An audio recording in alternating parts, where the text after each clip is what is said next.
Presenting Emdiel and his Assassin Misfortune playstyle. Emdiel started his solo queue journey in Season 3 on the European Nordic and East server, where he ranked Platinum. He has constantly been improving ever since, managing to hit Challenger for the very first time 4 seasons later. After immediately hitting Challenger again in the following season, Emdiel chose to abandon the EU and E server for good and committed to playing exclusively on EU West, which is much more competitive due to its larger player base. He has not yet hit Challenger over there, but he is nonetheless competing with the best of the best, fluctuating between Diamond 1 and Grandmaster tier. Most importantly though, he is achieving all of this exclusively playing his very unique homemade one-shot Misfortune build. Most high elo Misfortune players go for a rather straightforward AD carry rune page in all of their Misfortune games. The most popular one in Diamond, Elo and above is Press the Attack, Presence of Mind, Legend Bloodline and Coup de Grace with Taste of Blood and Ravenous Hunter secondary. These runes satisfy all your needs in terms of lifesteal and mana regeneration, while Press the Attack is very easy to trigger with Misfortune's auto-Q auto trading pattern. The item build that goes with this meta playstyle is a simple yet effective crit core of Gale Force, Collector and Infinity Edge. This works because all of these items primarily offer you attack damage, and Misfortune is an extremely attack damage hungry champion. Her base AD is rather low and her AD scalings are super good. You can certainly play Misfortune like this in the current meta and be successful, but Emdiel is having none of that. The main difference between him and your average Misfortune player is that he considers Misfortune more as an AD caster instead of a traditional marksman. Emdiel argues that especially critical strike chance would be a huge waste on Misfortune due to her low base AD, her front-loaded damage with Q and love tap, and her ultimate. Yes, Misfortune's ultimate does in fact scale with crit chance, but the scaling is extremely poor to say the least. Normally, you deal 75% bonus damage with a critical hit, which can be amplified to 110% bonus damage with the item Infinity Edge. The crits on Misfortune's ultimate, however, only deal 20% bonus damage or maximum 27% with IE passive. Certainly not the biggest bang for your buck, considering that 100% crit chance is worth 4000 gold. Misfortune's basic abilities also clearly tell you that crit chance is not synergistic. Her Q can never critically strike its primary target no matter how high a crit chance might be, and her love tap damage cannot crit either. Only Misfortune's W attack speed steroid would indirectly benefit from critical strike chance, but again Misfortune has much less base AD than other marksmen. After crunching some numbers, Emdiel came to a very off-meta conclusion, and he is playing Misfortune exclusively with assassin items and an assassin rune page. In lane he starts with a Doran's Blade and a health potion, taking a point in W to push for level 2. From here he maxes Q first, W second, and leaves E at 1 skill point for most of the game. Emdiel's keystone of choice is always Dark Harvest, so you might assume he would be super aggressive during the lane phase in order to get early stacks and start snowballing. However, this couldn't be further from the truth. Despite, or more accurately because you go for assassin items instead of crit, Emdiel's Misfortune is a true late game hyper carry.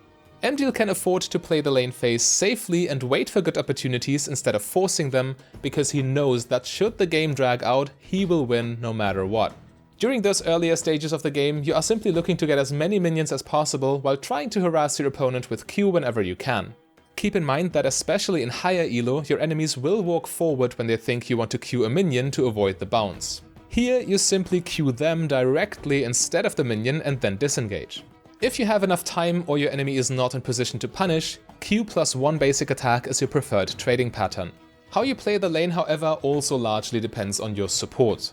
Generally speaking, if your support wants to poke, you want to poke, and if your support is an all-in champion, you play more passively until level 6 and then look for an ult combo. The combination of hard CC and Misfortune's ultimate is highly effective, and therefore the 5 best supports with the strongest synergy are Rakan, Morgana, Leona, Maokai and Nautilus. However, don't worry when your teammates pick an enchanter or a poke mage. You will have less kill pressure with your ultimate in lane, but in those situations you simply double down on chip damage, allowing you to get more Dark Harvest stacks and to gain a CS advantage due to health advantage. Yes, Misfortune is a lane bully, but ironically enough the lane phase is actually your weakest phase of the game with this playstyle. Not because your lane phase would be bad by any means. It's just that your scaling is so incredibly strong that the lane phase pales in comparison. One of the reasons for that are the assassin items, but the other and possibly more important reason is the fact that Emdiel never buys boots. Misfortune does not need the movement speed from boots for macro rotations due to her W strat passive, and because neither attack damage boots nor lethality boots exist, spending gold here would be a complete waste of damage.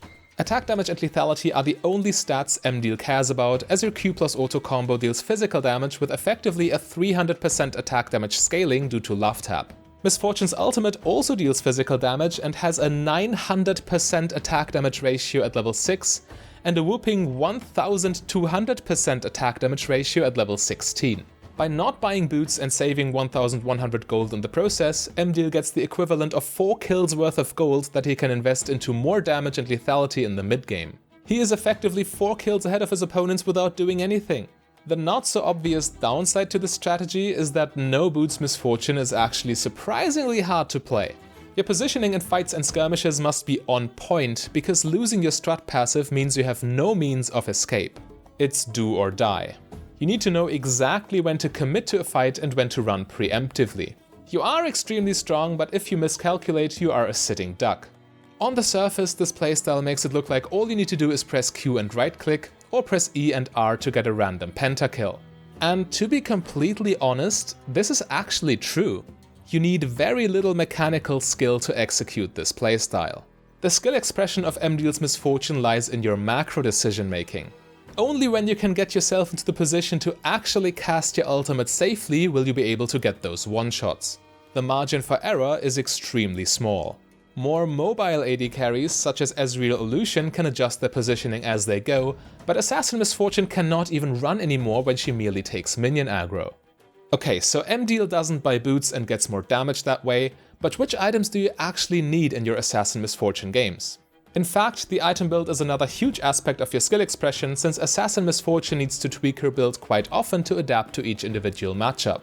It essentially boils down to rushing a non-mythic lethality item, then purchasing Prowler's Claw, getting a Last Whisper item third, and ultimately pressing the like button. Prowler's Claw might seem odd at first glance, as Misfortune will not get as much value out of its active as a melee champion would. The dash range is actually shorter than your auto attack range, so don't use the active when kiting at maximum distance. Instead, use it for extra damage in all-in situations against champions that try to jump on top of you. You can also use it like a Yasuo dash on enemy minions for some sick outplays. However, you do not really buy the item for the active, but for its amazing stat profile, and also because it probably has the most broken mythic passive in the entire game. Not only does the item itself grant you 21 points of lethality, it also gives you an extra 5 lethality for each legendary item you have. You need to keep in mind that from a mathematical point of view, lethality is worth more the less armor your target has. This sentence is also the logical equivalent of lethality is worth more the more lethality you have, because having more lethality and an enemy not having much armor is the exact same condition. It is the polar opposite of diminishing returns. Stacking lethality increases your damage exponentially. By the way, that's the main reason why skipping boots to get more lethality earlier in the game is so crucial. The often unsung hero of any lethality build though is the Last Whisper item. Even squishy champions get so much base armor with level ups that the percent penetration on Cyrilda's Grudge and Lord Dom's is by far the biggest amount of armor reduction you can buy. And here we also have another synergy with lethality, as percent penetration gets applied before flat penetration for damage calculations. This brings the enemy's effective armor close to 0 when you have your full build. I actually did the math proving this concept, so if you don't believe me, you can simply click the info box in the top right corner. That first lethality item Emdiel buys in probably 95% of his games is Sanguine Blade. It solves the biggest problem Assassin Misfortune players need to deal with, which is the lack of consistent damage. Even though you delete your enemies with a single combo most of the time, it is an AD carry's job to provide damage against Dragon, Baron and Towers. The combination of Sanguine Blade and your W is just enough attack speed to do this reliably. On top of that, the item allows you to clear minion waves and farm jungle monsters without wasting much mana, and gives you a better chance to win duels in the early game where you cannot yet one-shot everybody. When eventually choosing your Last Whisper upgrade, you need to always consider the team compositions. Rule of thumb, you should buy Lord Dom's only when you can expect to get good value out of the Giant Slayer passive. So if there are not many health stacking bruisers or tanks on the enemy team, or if you need to buy health items such as Edge of Night in the late game, Cyrilda's Grudge is the superior choice. If you desperately need that spell shield as early as possible because the enemy has a Malphite, a Leona, or a similar champion that can point and click to interrupt your ultimate, you get Edge of Night first and get Sanguine Blade 4th or later. In games where key targets have access to strong shields, a fed Kai'Sa with her ultimate for example, or when the enemy can shield multiple teammates at once, Seraphine W, Locket, you name them, you will need to buy Serpent's Fang eventually, sometimes even rush it. At the latest, when all the tankier champions start buying Sterak's Gauge, you definitely need Serpent's Fang's passive to counter them. You can buy an Executioner's Calling against heavy healing and sell it in the very late game, but honestly it is no longer your job really, as supports also have easy access to healing reduction in Oblivion Orb. Anyway, after your core build, you want to get even more lethality if possible. In most games, your 4th and 5th item will be Edge of Night and Serpent's Fang. For your last item you have the options of Chainsword if you really need to, Black Cleaver against super heavy armor stacking, though I personally would probably never buy it, Collector, Ghostblade, or maybe even Umbral Glaive. At this point though, it is probably wiser to invest in a defensive damage item like Guardian Angel or Silvermare Dawn to counter enemy threats with their unique effects. Emdiel always goes for the rune page of Dark Harvest, Taste of Blood, Eyeball Collection and Ravenous Hunter with Mana Flow Band and Gathering Storm secondary. His shards are double Adaptive Force and Armor, but you can also go with the attack speed shard instead if you're more comfortable that way. His summoner spells are Exhaust and Flash every single game, which allows him to counter dive champions and assassins. The standard heal and flash will work just fine for you though.